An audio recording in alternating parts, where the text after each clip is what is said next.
The quantum sensors aboard the UES Artemis screamed in protest as another wave of gravitational distortion washed over the ship. Commander Rashid Kumar gripped his chair's armrests, dark eyes fixed on the swirling void ahead. The phenomenon they'd been tracking for the past 3 months had grown from a pinpoint anomaly to a monster that devoured light itself. "Status report," he called out, voice steady despite the ship's violent shuddering. Lieutenant Olivia Wright's fingers danced across her console. "The anomaly's radius has increased by another 12%, sir. At this rate, it'll consume the Helix cluster within weeks." Kumar nodded grimly. The Helix cluster, home to 17 human colonies and countless unexplored worlds. 6 billion lives hanging in the balance, and that was just the beginning. According to their projections, this thing wouldn't stop there. "Dr. Patel, any progress on those readings?" The ship's chief scientist, her silver hair tied back in a tight bun, shook her head. "It defies every known law of physics, Commander. The energy signature suggests it's artificial, but the scale, nothing in human history comes close to this level of power manipulation." The Artemis had been designed for deep space research, boasting the most advanced sensors and laboratories in the human fleet. But right now, all that technology was about as useful as a paper boat in a hurricane. A new alarm blared through the bridge. "Sir," Lieutenant Wright's voice cracked. "Massive energy spike. Something's emerging from the anomaly." Kumar leaned forward. On screen. Maximum magnification. The main viewport shifted, focusing on a point of brilliant light. As they watched, a shape emerged. Crystalline, geometric, beautiful in an alien way. It was a ship, but like nothing humanity had ever encountered.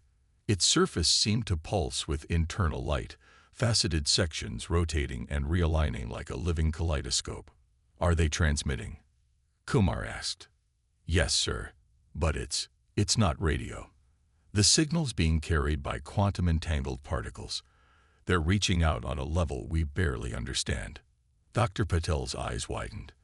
"The mathematical patterns in the signal, they're similar to what we've been detecting from the anomaly, but infinitely more complex. Commander, whoever they are, they might understand what we're dealing with." Kumar made his decision. "Route the signal through the quantum communications array. Let's see if we can." The bridge lights flickered as their own quantum systems synchronized with the alien transmission. A holographic figure materialized in the center of the bridge, a being that seemed to be composed of living crystal, its form shifting and flowing like liquid geometry. "Children of Earth." The translation matrix rendered the words in English, but an ethereal harmonic undertone remained. "I am Sentinel Zereth of the Xylaxian Collective. We have watched your species rise among the stars with great interest. Now we come seeking your aid, for you possess something our ancient race has lost: the ability to imagine the impossible." Kumar exchanged glances with his officers before standing. "I am Commander Rashid Kumar of the United Earth ship Artemis. We're tracking a spatial anomaly that threatens multiple star systems. Is this related to your appearance?" The void harvest, Zereth's crystalline form, dimmed slightly. "What you observe is no natural phenomenon, Commander. It is a weapon, created eons ago by those we called the predecessors. We thought we had destroyed them all. But one remained dormant, hidden in the space between galaxies. Now it has awakened, and its hunger is infinite." Dr. Patel stepped forward. "A weapon? But the energy requirements to maintain something of that scale are beyond comprehension," Zereth completed. "The harvest feeds on the very fabric of space-time, growing stronger with each star system it consumes.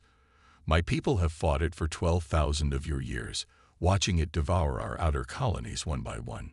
We are a species of order, of perfect crystalline symmetry. But this chaos, we cannot comprehend how to fight it." "And you think we can?" Kumar asked. "Your species is young, imperfect, chaotic.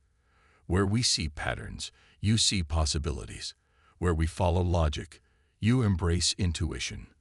Our last simulations showed only one path to victory: one that requires human unpredictability combined with Galaxian technology. The bridge fell silent as the implications sank in.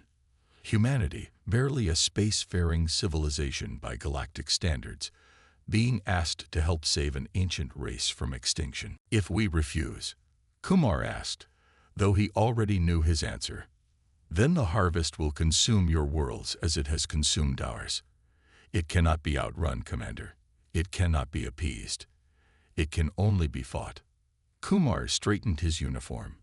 Then, Sentinel Zareth, I believe we have a lot to discuss. Dr. Patel, prepare your research teams. Lieutenant Wright, signal Earth Command with priority override. It seems humanity just got drafted into a war for the survival of two galaxies. As Kumar began coordinating with their new alien allies, he couldn't help but smile slightly. Humans had always wondered if they'd find their place among the stars. Now they had their answer. They would be the chaos that saved the universe from Order's destruction. 3 days of continuous quantum link communications had left the Artemis's crew exhausted, but Commander Kumar couldn't deny their progress. The ship's primary laboratory had been transformed into a joint human-Galaxian research center, with holographic displays showing mathematical models that would have been incomprehensible a week ago.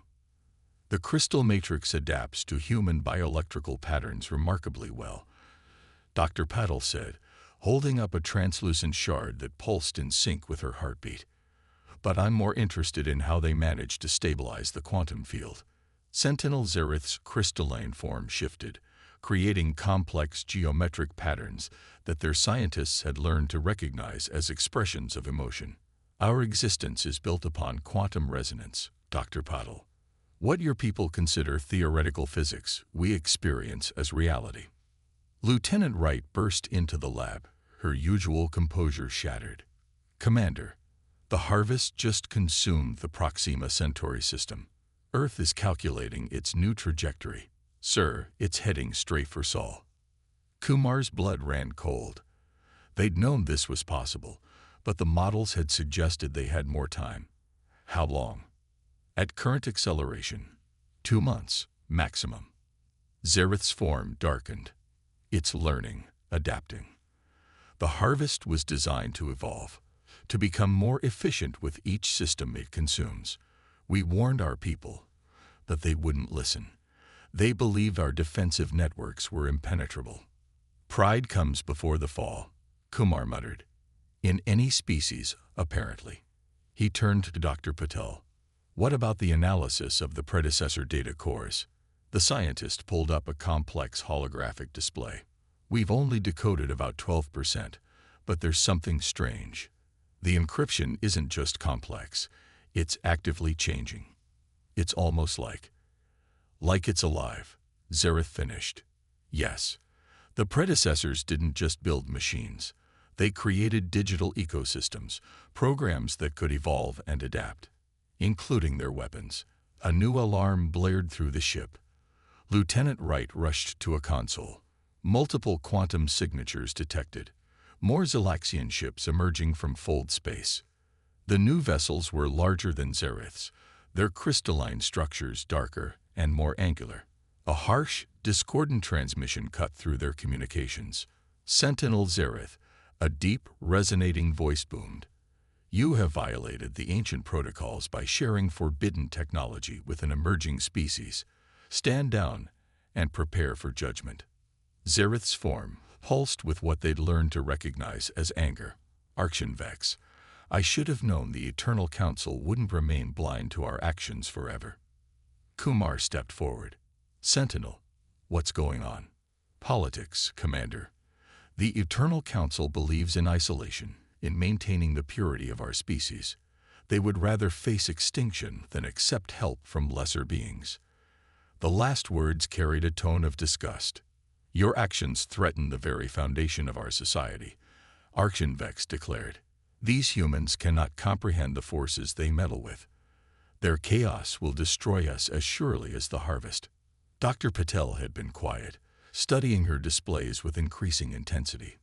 Commander, she whispered. The encryption patterns in the predecessor cores, They match the quantum signature of the harvest exactly. This isn't just data. It's the weapon's source code. Kumar's mind raced. Can we use it? Maybe, but we'd need direct access to the harvest's primary matrix. And even then, impossible. Vex interrupted.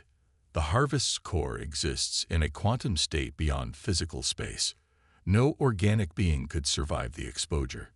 A slow smile spread across Kumar's face. Then maybe it's time to stop thinking like organic beings. He turned to Zareth. Your crystal technology interfaces directly with quantum fields. Dr. Patel's research shows it can synchronize with human consciousness. What if we combined them? Created a hybrid interface that could exist in both states simultaneously. Zareth's form blazed with sudden understanding. Using human intuition to navigate quantum space, it's never been attempted. The energy requirements alone would be massive. Kumar finished. Good thing we have a whole fleet of Xylaxian ships powered by quantum crystals. You would risk everything on an untested theory. Vex demanded. That's what humans do, Kumar replied. We take risks. We try the impossible. And sometimes, just sometimes, we rewrite the rules of what's possible. Zareth turned to face the Archon's transmission. The ancient protocols exist to protect our people, Vex. But if we let them prevent us from evolving, from accepting new ideas, then we're already dead. The predecessors fell because they couldn't adapt. Will we make the same mistake? The silence stretched for what felt like eternities. Finally, Vex spoke again, his tone heavy with resignation. The Council will not approve this course of action. Then don't ask them, Kumar suggested. Sometimes it's better to ask forgiveness than permission. Another human trait you might find useful. If we succeed, Dr. Patel added, there won't be any need for forgiveness if we fail. If we fail, none of us will be alive to face judgment. Zareth finished. Archon Vex, will you stand with us? The massive Xylaxian ships hung in space, their crystalline surfaces reflecting the light of distant stars. When Vex spoke again, his voice had changed, carrying the hint of something almost like hope. The protocols are absolute, he said. But perhaps they were meant to guide us, not bind us. Show me this hybrid interface design. Let us see if human chaos truly can save us from the perfect order of our own destruction. As the crews of both species began their work, Kumar watched the distant swirl of the harvest growing ever larger against the backdrop of space. They were about to attempt something that violated the laws of physics, biology, and an ancient alien civilization's most sacred protocols. In other words, just another day for humanity among the stars. The quantum crystal interface chamber pulsed with an otherworldly light as Dr. Patel made her final adjustments. After 2 weeks of non-stop work, the hybrid technology they'd created still looked more like abstract art than advanced science. Human neural interfaces merged with Xylaxian crystals in patterns that hurt the eyes if you looked too long. Neural synchronization at 87%, she reported, her voice tense.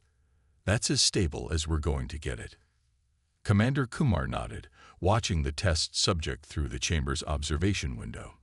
Lieutenant Wright sat in the interface chair, her body connected to the crystal matrix by threads of light that seemed to phase in and out of reality. How does it feel, Lieutenant? Wright's voice came through distorted, as if speaking from multiple dimensions at once. Strange, sir. I can feel the quantum field.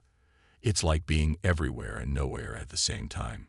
Your consciousness is existing in a superposition, Zareth explained, his crystalline form resonating with the chamber's energy. You are simultaneously here and in the quantum realm. No being has ever experienced this state before. Fascinating. Archon Vex's voice rumbled from his ship in orbit. But can she access the predecessor code structures? Wright's face contorted in concentration.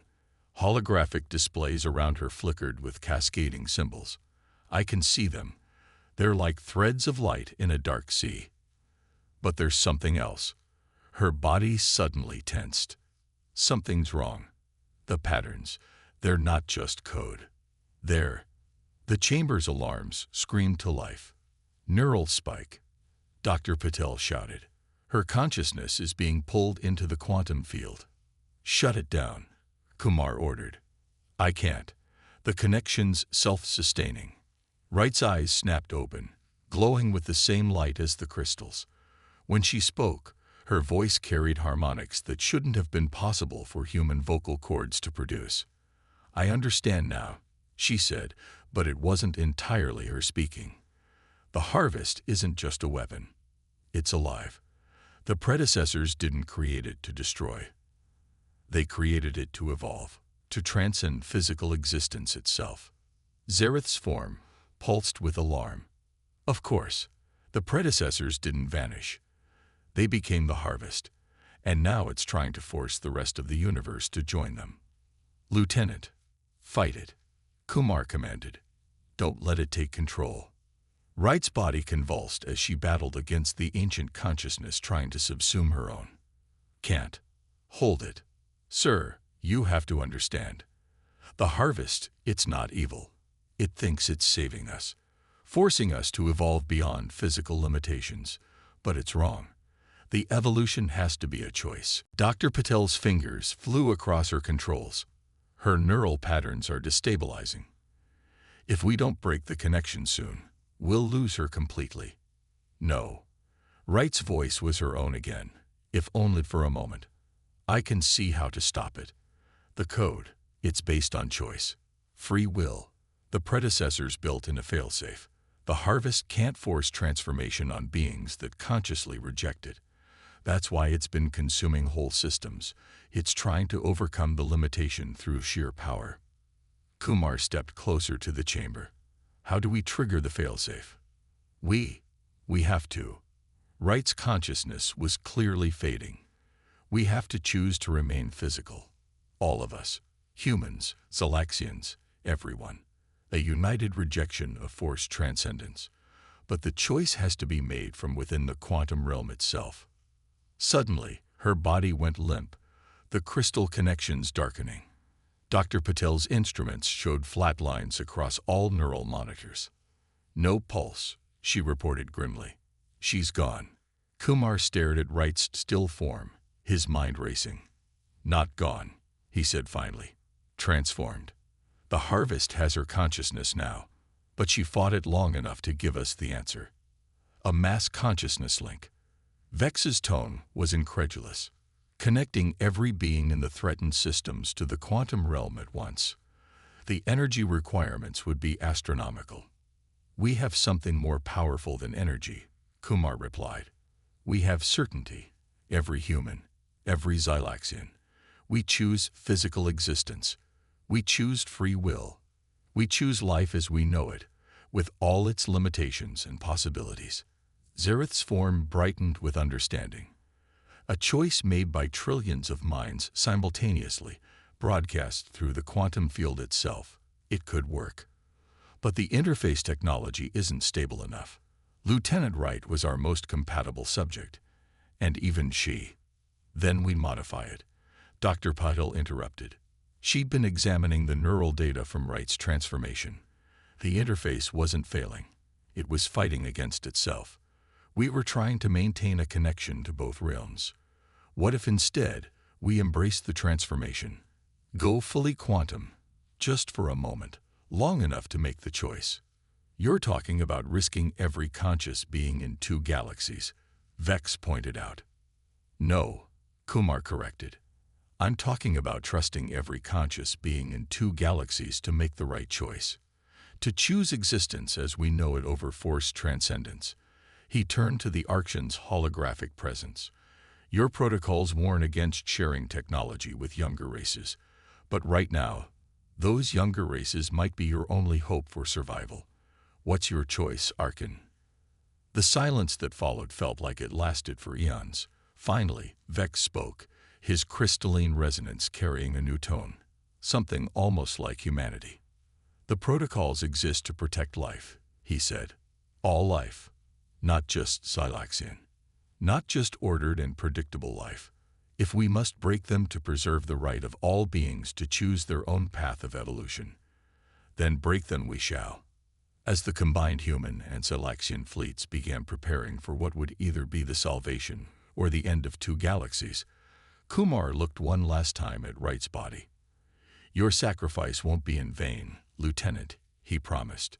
"We're about to show the predecessors that true evolution comes not from force, but from choice and humanity. We choose to remain gloriously, chaotically human." The combined fleet of human and Galaxian ships hung in space at the edge of the Harvest's expanding event horizon. Inside the Artemis converted cargo bay, now a massive interface chamber, Dr. Patel supervised the installation of the last quantum crystal arrays. "Neural transmitters at full power," she reported, her voice hoarse from exhaustion. "The carrier wave will reach every colony in both threatened systems." Kumar studied the holographic display showing billions of glowing dots, each one representing a sentient mind that would soon be connected to the quantum realm. "Status of the Harvest? Still accelerating," Zareth replied, his crystalline form dimmed from channeling so much energy into the interface systems. "We estimate 17 hours until it reaches the outer Sol colonies. Once it begins consuming inhabited worlds, its power will increase exponentially." "Then we stick to the schedule," Kumar decided. "Begin the interface sequence in 30 minutes. "Commander," Dr. Patel hesitated. "There's something else. I've been analyzing Lieutenant Wright's final neural patterns. The transformation, it wasn't completely one way."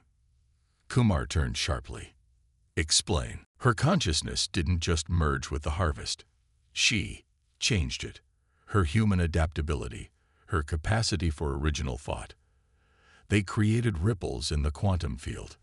The Harvest felt them. That's why it's accelerating. It's not just trying to consume us anymore. It's afraid of us." Archon Vex's massive flagship transmitted a pulse of surprise. Afraid. Of biological beings. Of change, Kumar realized. The predecessors built the Harvest to perfect their vision of evolution. But human consciousness is inherently imperfect, constantly changing, adapting. We don't just reject their forced transcendence, we represent a completely different path of evolution. "Which means," Dr. Patel continued, "when we connect everyone to the quantum realm, we're not just making a choice. We're introducing chaos into their perfect system. Billions of minds thinking, feeling, choosing differently. We're not just rejecting their evolution." Zareth's form brightened with understanding. "We're offering an alternative, one based on free will, on the beauty of imperfection." The ship's comm system crackled. "Commander," the bridge officer's voice was tense. "We're detecting massive energy fluctuations from the Harvest. It's changing course, accelerating directly toward the fleet. It knows," Kumar said quietly. "It knows what we're planning, and it's trying to stop us." He activated the fleet-wide channel. "All ships, battle positions. We need to hold the line for 30 minutes. 30 minutes to save 2 galaxies." The Harvest's approach was terrifying in its silence. No weapon fire, no dramatic explosions, just the quiet consumption of space itself, reality twisting and vanishing into its ever-expanding maw. "Interface preparations at 80%, Dr. Patel reported. "But the power requirements, the crystals are already at their limits." "Divert power from life support," Kumar ordered.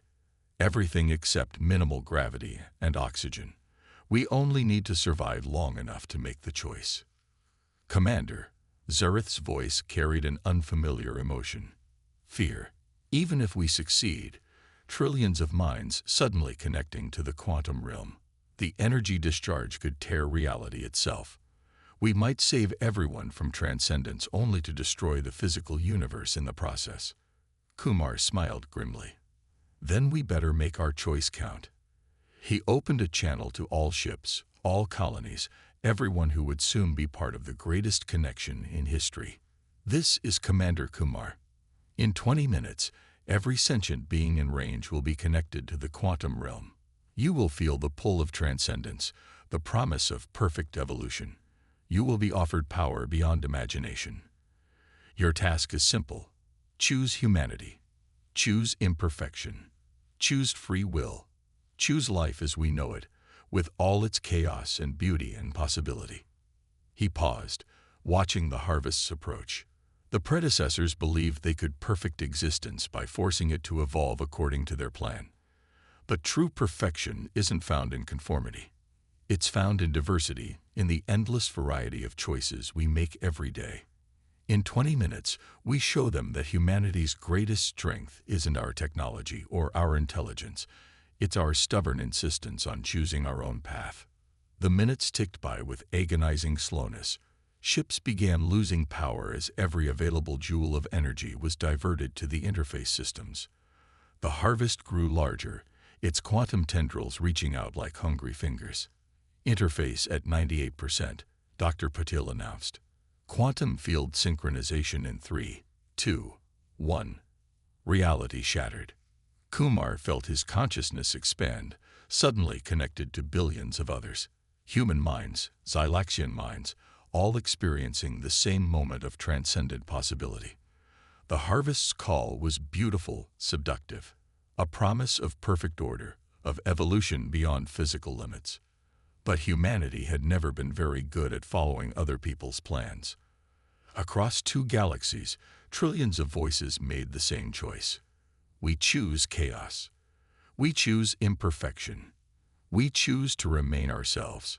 The quantum realm erupted with the force of that choice, and the universe held its breath. The quantum realm blazed with the light of trillions of souls, each one a star in a constellation of consciousness. Commander Kumar experienced every choice simultaneously, felt the resolve of every human colony, the crystalline certainty of the Xylaxians, all unified in their decision to remain gloriously imperfect.